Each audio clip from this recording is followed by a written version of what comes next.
Nando ha? Nando ha? Isa pa. Aduh na.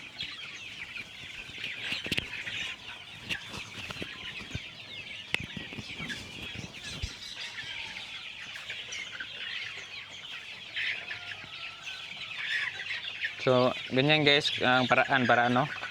Para maibsan yung mga langaw. So, nag administer tayo ng rice hull. So, yung rice hull pala natin galing itong Bohol. So, meron tayong rice hull, no? So, available tong rice hull natin. No, PM lang kayo. Medyo you can save at least 70% of the price sa local natin dito sa Cebu. Pero wala tayong delivery guys, no, for pick up lang ito. Pwede itong ma-pick up sa sa Barili. Hindi, sa Mingla.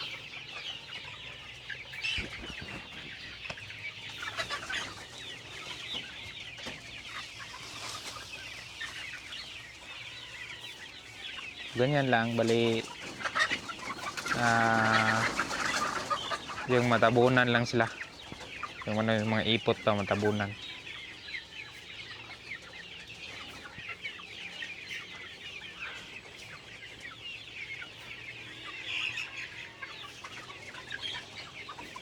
Wala mong kailangan, no?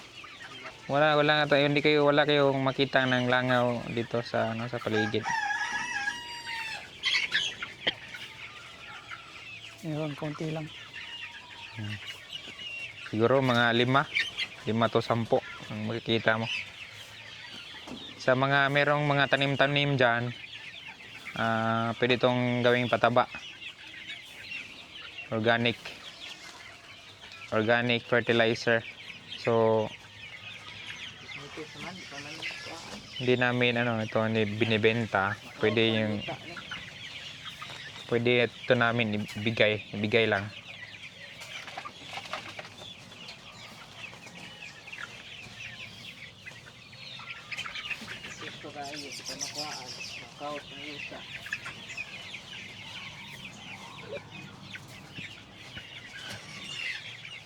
So kung magpapasyal kayo dito sa aming lugar guys, walang masangsang na amoy.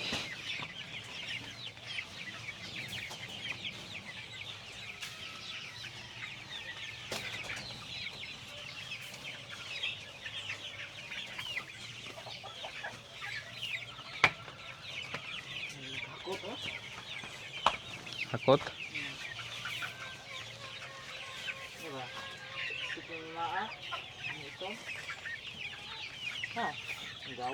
Pero kan sila lapas ini mga 500 sa siguro ni Aroy. Muni ka abot? Abot siguro na abang. Pwede hindi bangon usap.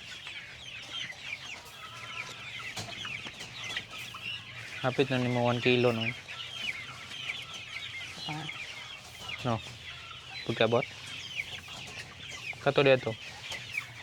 1 kilo na to. Wala na 1 kilo.